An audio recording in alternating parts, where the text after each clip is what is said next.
I have been a professional truck driver for the past 15 years, mostly operating 18-wheelers. During this time, I have traveled extensively across the highways and byways of this great nation. Although I have encountered numerous nerve-wracking situations that made me feel anxious and uneasy, there's only one incident that genuinely terrified me. Let me clarify. I'm not implying that I'm tough or fearless. I must admit, I get a bit anxious and worry a lot when driving alone through unfamiliar territories. However, the experience I'm about to recount is the only one that genuinely scared me. It happened while I was driving through South Dakota on Highway 73, transporting lumber. The area is notorious for its barren and featureless land, which can be a bit dull to stare at for miles on end. As I drove down an empty stretch of road, where I could see nothing but horizons in every direction, I noticed something peculiar on the side of the road. At first, I couldn't tell what it was, but as I got closer, I saw a person crouching over something lying by the roadside. The person appeared to be picking something off the ground and bringing it up to their face. It wasn't until I passed them that I realized what was happening. The object lying on the ground was a piece of roadkill, an animal which I couldn't identify precisely. However, the person leaning over it had their face and hands covered in blood and was eating it. This sight shocked and frightened me, and I don't think anyone could blame me for feeling that way. I cannot comprehend why people ask me why I didn't stop to check on the individual. Whenever someone inquires, I usually retort by asking if they would want to pull over their truck in the middle of nowhere to confront a person eating dead animals. Besides the occasional tough guy who claims they would approach with a gun to interrogate the person, the response is typically negative. I've received a few plausible explanations for what I saw, as well as some far-fetched ones. Some of the less credible ones include sightings of Bigfoot, Wolfmen, or the zombie apocalypse. However, I find one of the more legitimate theories plausible. There are a few survivalist communities in South Dakota, one of which is the X-Point, a military base converted into a survivalist compound in the Black Hills. You need a significant amount of money to purchase one of the bunkers, but I've heard people genuinely live there, including those who have lost their sanity. It could have been someone like that leading the roadkill, a person with too much money and little sense, training for the end of the world. However, I'm confident that eating raw roadkill is a surefire way to prepare for one's demise.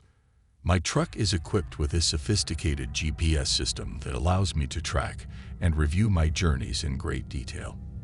When I had enough cell phone signal strength, I reported the incident to 911 because whoever was eating the roadkill obviously needed help and posed a serious danger to anyone who might come across them while they were in that state. I cannot fathom why someone would do that. How close to insanity or desperation would one have to be to consume raw animal guts like that? Later, my uncle told me about feral humans, like a girl who escaped her abusive parents in the 70s and was found growling like a dog. He suggested that the person I saw might be similar, completely feral, and adapted to eating raw meat. However, I consider this to be one of the less believable explanations, and honestly, I do not think I want to know what was going through their mind. During the 70s, my father worked as an 18-year-old gas station attendant at a 24-hour gas station. One night, he was the only employee working the late shift when a suspicious-looking customer entered the store. According to my dad, it was evident that the man was concealing something in his pants, which made him panic, assuming that the customer had a gun. The gas station was popular among truck drivers due to its spacious parking lot, which they used to take naps and breaks, as well as the fact that it was the only place for miles where they could find food. However, on that particular night, there was only one truck parked in the lot, and luckily, the driver had come into the store. My father, feeling vulnerable, watched as the suspicious customer began walking up and down the aisles without looking at anything in particular, and he feared that the man was biding his time before robbing the store. Then the truck driver approached the counter, placed a bag of chips down, and glanced over his shoulder at the suspicious man.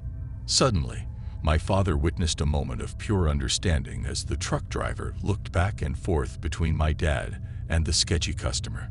The driver then casually asked my father if he kept a gun behind the counter for protection, saying something like, "Quiet night, huh?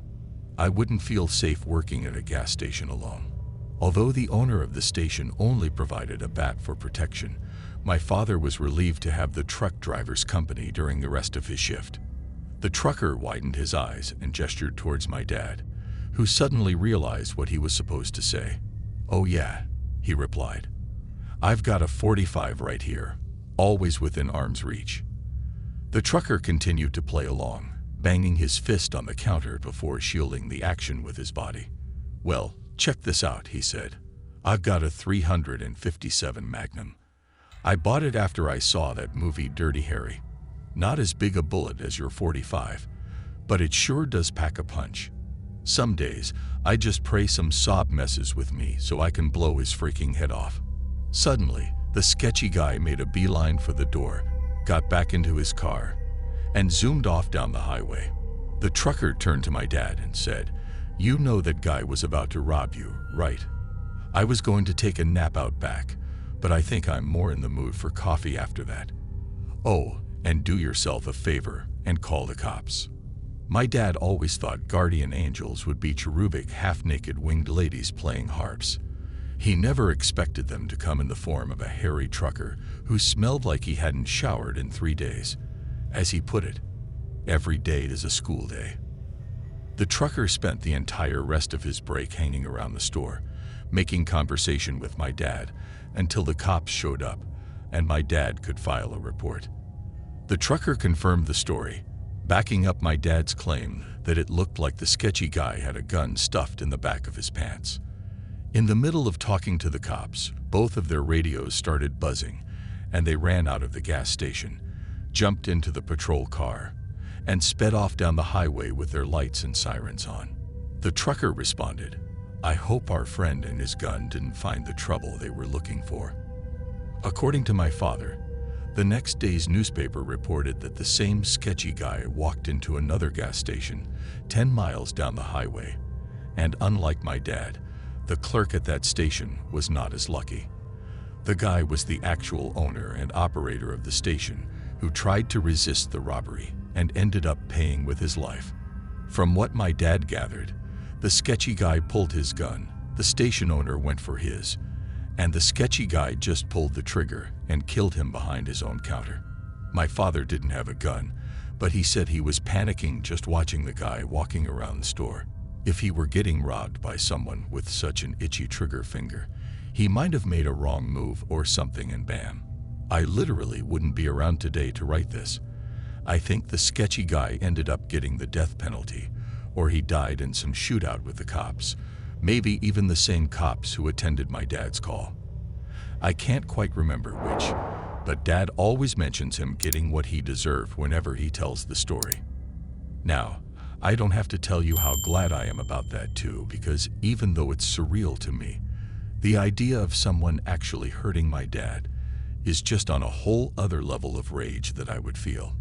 Dad's story doesn't just give me a belief in guardian angels, even if they appear in unconventional forms, but it also makes me believe that there might be something like divine justice too. I'm not a long-distance truck driver, and I don't operate an 18-wheeler. However, I do drive a flagged truck to make deliveries within my home state of Maine.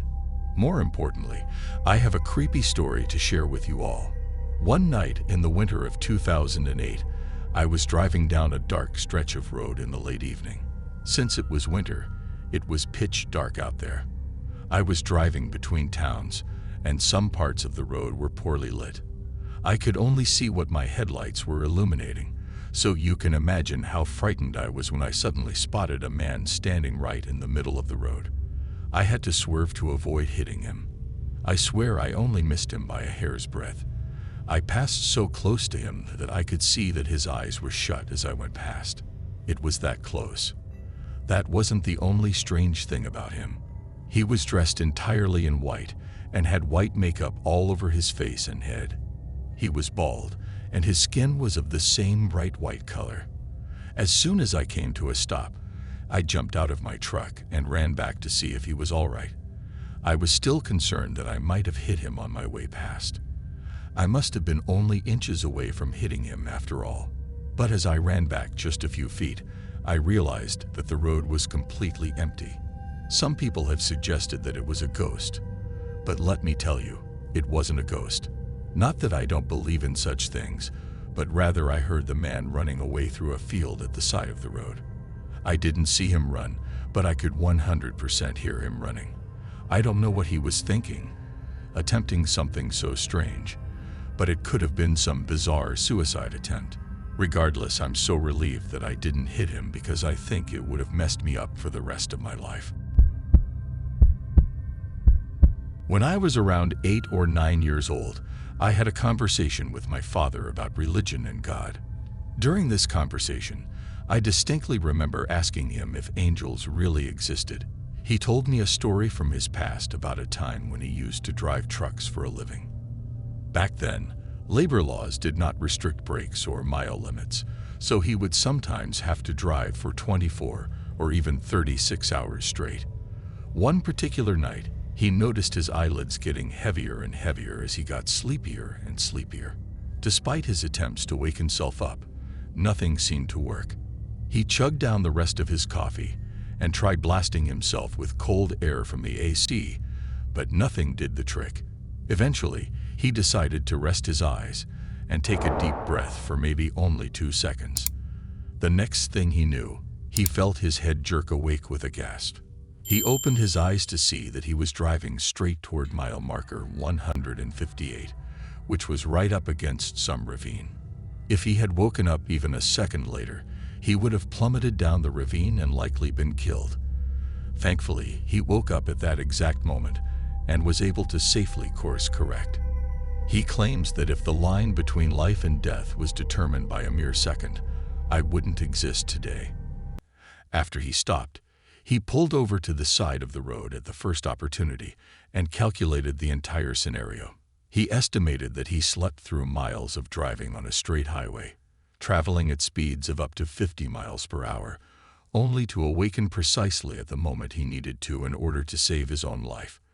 He expressed uncertainty about whether angels genuinely exist, but he wholeheartedly believed in their existence.